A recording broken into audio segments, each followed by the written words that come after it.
y explico el fenómeno que estudio. En este caso, la enseñanza. Intento saber qué es, qué características tiene, por qué funciona de una manera y no de otra, ¿sí? Intento comprender eso que estudio.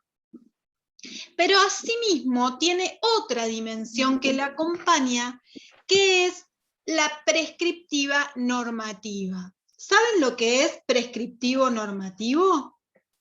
¿Tienen alguna idea? ¿Se les ocurre algo? No, pero lo vi que estaba en el texto de esa frase, me parece, Es verdad, que nos mandaste. es verdad. Becker Suárez hace una aproximación a la idea de lo prescriptivo normativo. ¿Qué será? A ver, pensemos juntos. No, profe. Como Dale, que Lali. seguís reglas. Perdón. No, dale. Después hablo yo. No, había tirado como que seguías reglas, ciertas reglas. Me sale eso, no sé. Seguís reglas. Normas. Claro. Bien. A ver, Lali. Ahí iba a decir algo parecido, que tiene como un orden las cosas, como que una norma, justamente normativa, que sigue ciertas reglas y un orden. Algo de esto hay. Sí, Naila. Perdón. Prescriptiva me suena como algo que ya está dado por hecho o que ya está, sí, no sé si dado por hecho, y normativa, normas. Sí, Establecida, las ahí normas está. establecidas, Ahí exactamente. está, normas establecidas. Gracias. Bien. Sí tiene relación con esto que están diciendo. Esperen que no los puedo admitir. Tiene relación con esto que están diciendo. Es como la receta del médico. ¿Vieron que cuando ustedes van al médico que les prescribe una receta? En función del diagnóstico que hace, les dice, ustedes, no sé, tomen el antibiótico cada 12 horas. ¿Sí? Porque tienen una angina, tienen que tomar antibiótico cada 12 horas. Esto es prescriptivo. Si vos te querés curar, hace esto, tomate a una a las 8 de la mañana y otra a las 8 de la noche, una cada 12 horas. Perfecto. Esto tiene que ver con lo que ustedes dicen, hagan esto según lo establecido, entonces vas a tener el resultado esperado. La didáctica tiene algunas connotaciones en relación con esto, ¿sí? Y con su propia historia, que es lo que hoy nosotros vamos a analizar, pero más desde el lado de darte sugerencias o recomendaciones, más que prescripciones, ¿sí? Más que normativa. Te da orientaciones. Con lo cual, esta doble dimensión debe ser entendida desde este lugar, desde el lugar de darte a partir de lo que estudié, comprendí y analicé, te sugiero que hagas esto. Esto es lo que va a decir la didáctica. ¿A quién se lo va a decir?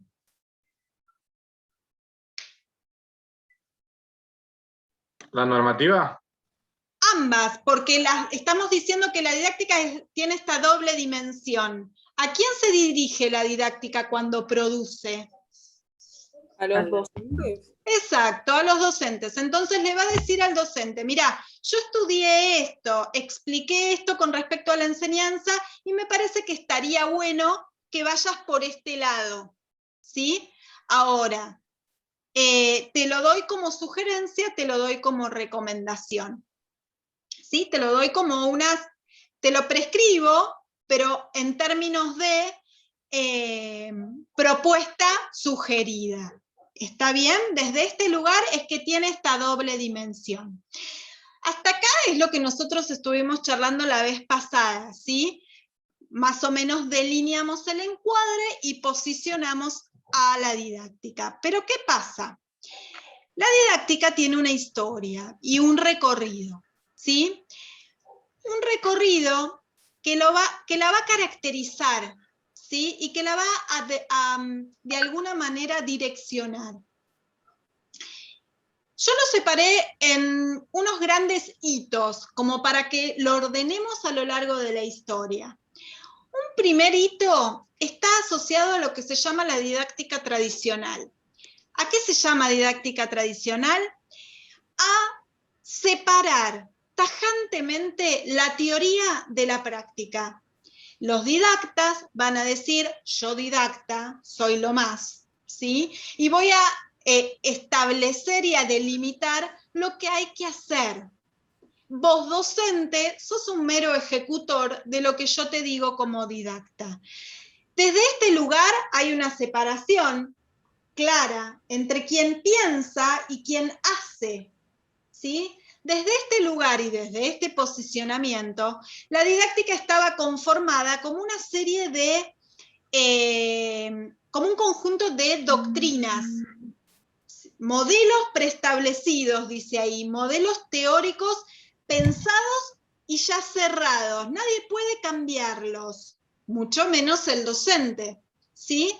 Desde este lugar, la didáctica entonces inicia siendo absolutamente prescriptiva, si se dan cuenta. No, perdón.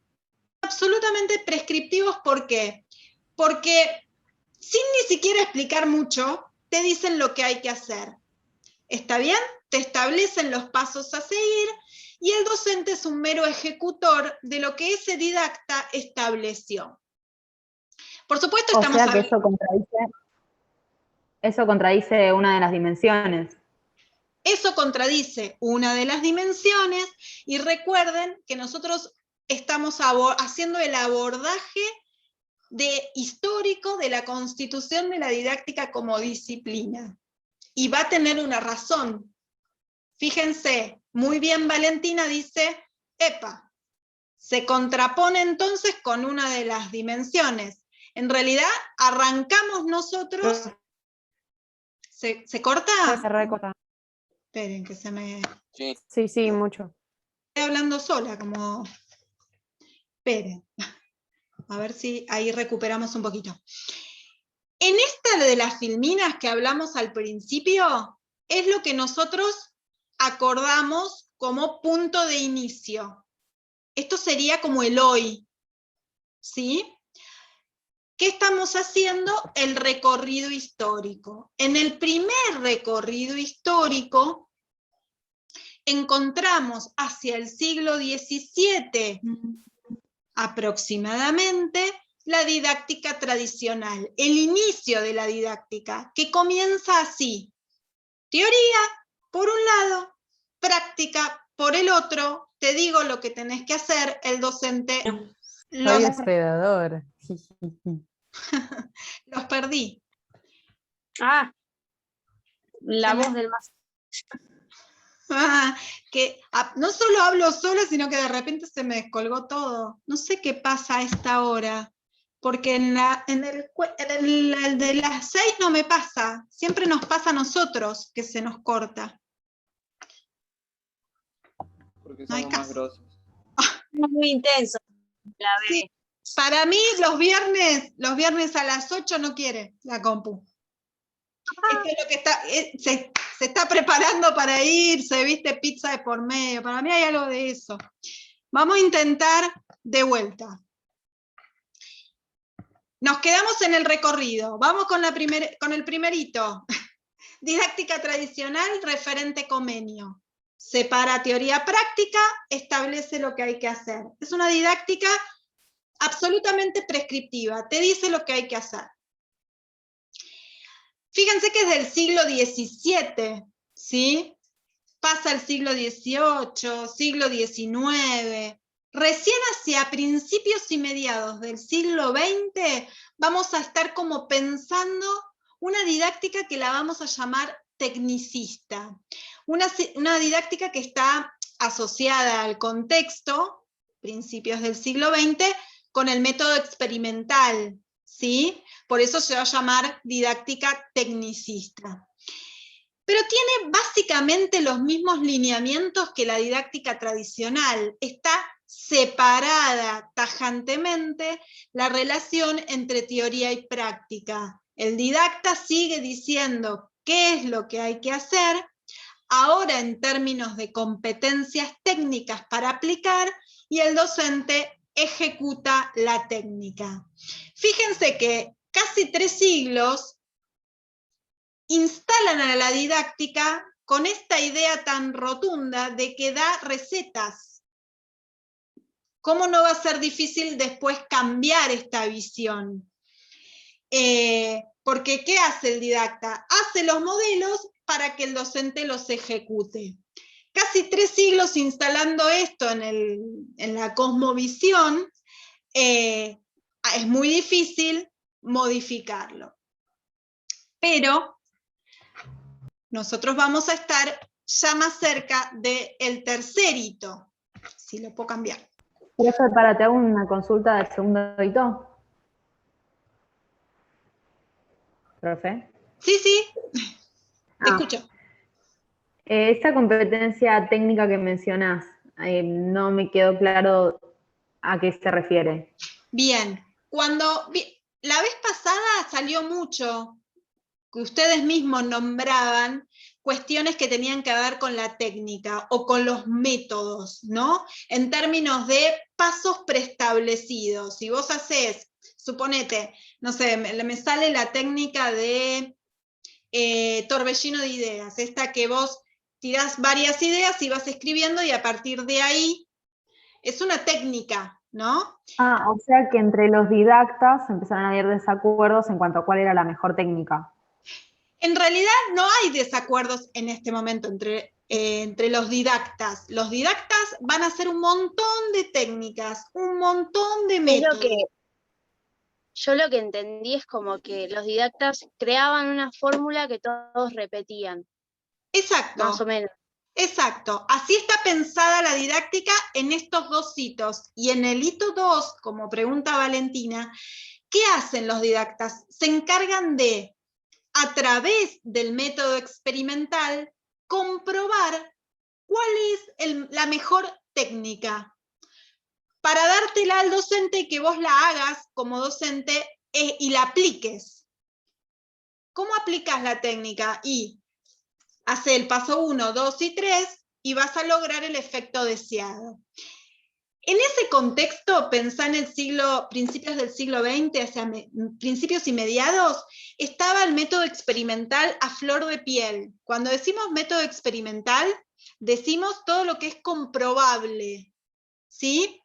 Piensen que nosotros estamos hablando en la didáctica de una ciencia social. Imagínense que en las ciencias sociales lo que es comprobable en términos de prácticas es muy difícil. ¿Qué están haciendo acá los didactas? Decirte con competencias técnicas que vos, si haces esta técnica cuando enseñás, causás el aprendizaje en el otro. Como si fuera un continuo. Si vos enseñás así, con esta técnica, entonces el otro aprende.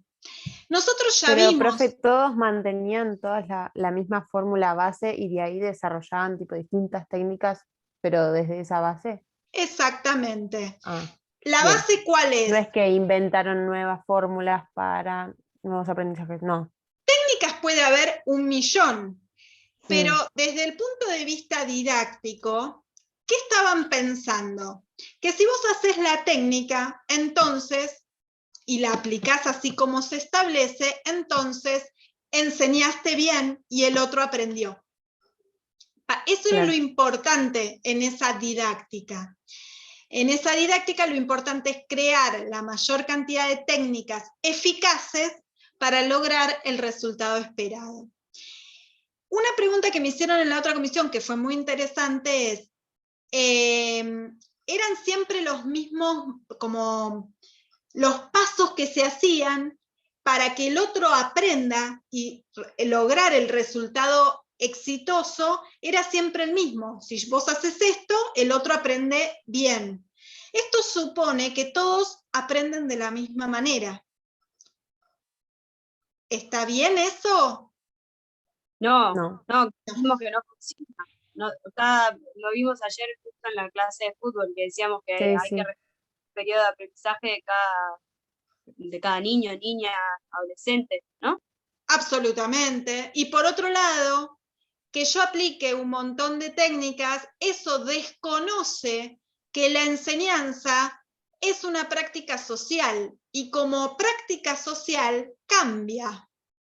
es distinta según cada situación. ¿Sí? ¿No? Según el contexto también. Según el contexto, obviamente. ¿Sí? A El ver. mensaje no creo que sea el mismo que hace 5 siglos atrás. Absolutamente. Ni las personas somos las mismas, ni los procesos de enseñanza son los mismos, ni lo que quiere enseñarse es lo mismo. O sea, hay tantas modificaciones como prácticas sociales están caracterizadas. ¿Por qué? Porque, digamos, en este grupo tenemos a Naila, a Matías, a Valentina, a Nicolás, a Triana, Catalina, cada uno con su realidad y su historia, y conmigo como profe, con mi realidad y mi historia y con mi propuesta. En esta realidad, en este horario, con esta, ¿sí? En el IFES San Martín de los Andes. Hay otro IFES en Zapala, con otra profe, con otra realidad, con otro grupo, con otra... ¿Podemos dar los mismos contenidos? Sí, pero lo que surja, lo que se desarrolle es distinto, porque el dinamismo de esta práctica social se construye. Yo no puedo Y aparte pueden tener diferentes técnicas de enseñanza. No solo eso, sino que, a ver, nosotros vamos a intentar corrernos del posicionamiento técnico. Voy más allá de la técnica. Es, ¿qué piensa la didáctica de la enseñanza? En el hito 2, piensa que si yo llevo adelante la técnica, entonces enseño eficazmente. Eso supone que hay que separar la teoría de la práctica y el docente solo ejecuta, no piensa la técnica, la hace. ¿Sí? Pero ¿qué pasa? En realidad, nosotros el otro día hablábamos, esperen que no puedo pasar la filmina. Esto. Vamos a ver si así pasa. Hablábamos con respecto a el docente y un nuevo lugar para ese docente. A ver si la saco. Voy a dejar de compartir un minutito, porque no quiere pasar. Profe, si se corta, ¿nos volvemos a conectar? Sí, sí, sí. Ok. A ver si ahí se me ve. Ahí les vuelvo a compartir. El otro día decíamos que en realidad el docente ejecutor estábamos buscando otro tipo de lugar para el docente. Y va a aparecer un tercer hito en esta historia, ¿sí? Que va a romper un poquito esta inercia que veníamos viendo con respecto al aplicar y al docente ejecutor. Hacia el siglo XX, más o menos en los 70s y 80s, que ustedes lo van a ver en el texto de Becker Suárez, aquellos que pudieron abordarlo, ella dice algo así como que hay una crisis de identidad. Esta crisis de identidad refiere a que la didáctica se cuestiona a sí misma. Profe, yo cuando leí anoté algo de eso. ¿Y qué pudiste ver con respecto a eso? Eso, lo de la crisis de identidad, pues es lo que ocurre con la didáctica desde los años 80 en los niveles de enseñanza superior brasilera. La didáctica está siendo cuestionada por la reformulación de su contenido y del objeto de estudio. Bien, ¿qué es lo que fíjate que en la filmina es lo que pongo, mira. Se empieza a cuestionar a sí misma como disciplina científica.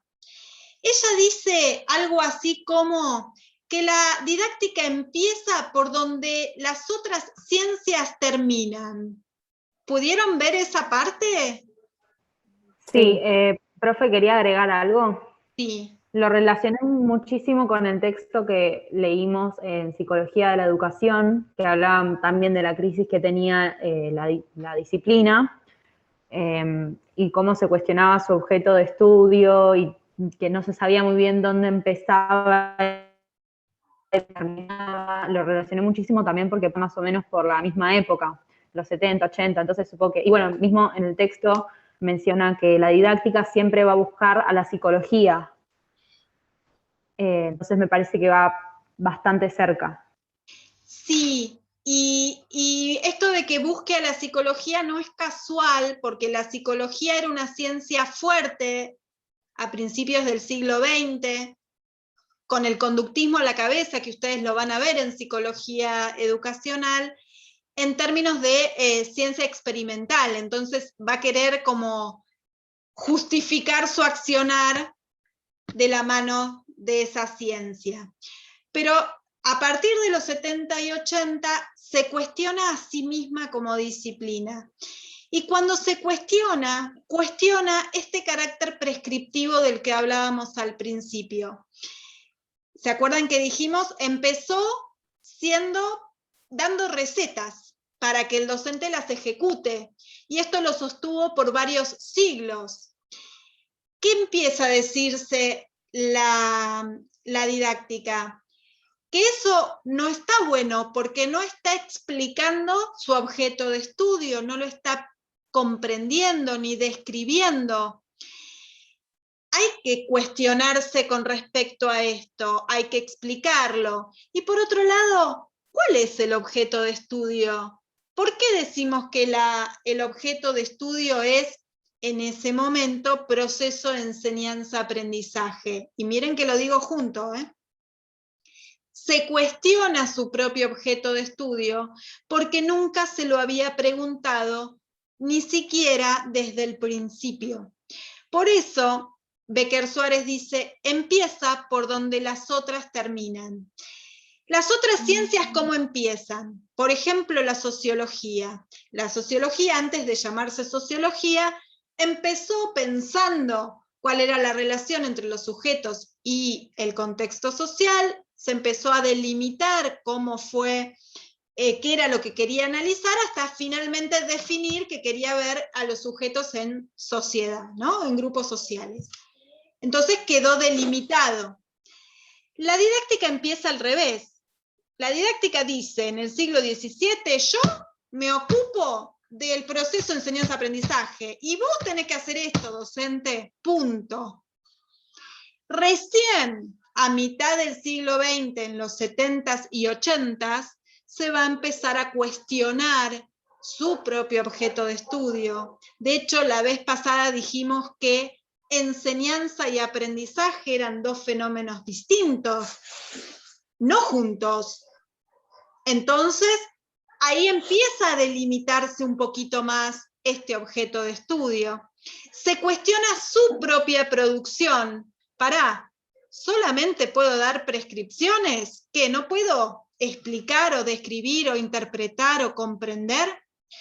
Por eso va a haber un autor que ustedes van a leer, que se llama Jorge Steinman, que dice que se empieza a quedar muda.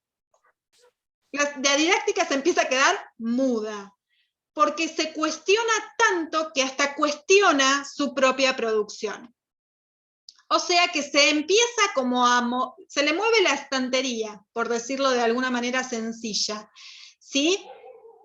Tanto que se quiebra en su interior y da lugar a un nuevo paradigma que va a ser el que nosotros estamos compartiendo y que es la posición más actual y que comienza a partir del 2000 o del siglo XXI, ¿sí? Que lo vamos a llamar paradigma interpretativo propositivo. ¿Qué quiere decir este paradigma interpretativo propositivo? ¿Se acuerdan las dos dimensiones del principio? Descriptivo-explicativo. Comprendo, explico, analizo, interpreto lo que sucede y genero orientaciones. Esto es lo propositivo, propongo intervenciones. Entonces, la didáctica actual, ¿qué hace? Produce teorías sobre la práctica, sobre la enseñanza, y genera, construye orientaciones para sugerirte cómo sería la mejor práctica de enseñanza. Esto hace que ya el docente no sea un mero ejecutor o aplicador de técnicas, sino que es un docente que piensa, que piensa su realidad y actúa en consecuencia. ¿Cómo actúa en consecuencia? Con las propuestas que le da la didáctica, pero no porque la didáctica le diga que lo tiene que hacer, sino porque las piensa y piensa cuál sería la mejor herramienta de utilizar según cada situación. De esta manera, el docente es un profesional que reflexiona permanentemente sobre su propia práctica, ¿sí? Y construye sus propias propuestas. Y dice, sí. Profe, es como que entonces empiezan a sumar al docente o al educador dentro de la proyección, que es, ¿no? Como dentro de la historia de la didáctica, supongo, estoy ahí preguntando, como que empiezan a sumar al docente como alguien que puede también entonces analizar y proponer según lo que le pasa, según el lugar donde está, que tiene mucha lógica. Claramente, ¿no? Claramente, pero entonces, ahí se comprende un poquito de por qué es tan importante pensar el encuadre epistemológico, es decir, dónde está parada la didáctica y qué comprende. La didáctica estudia la enseñanza. Bien, ¿y qué entiende de la enseñanza? Hoy entiende esto, ¿sí? La enseñanza desde un paradigma complejo, que ya lo vamos a ver. Esperen que se nos va a cortar y ahí nos volvemos a conectar, porque si no vamos a hablar y se me va a cortar a la mitad. Les corto y vuelvo, ¿eh?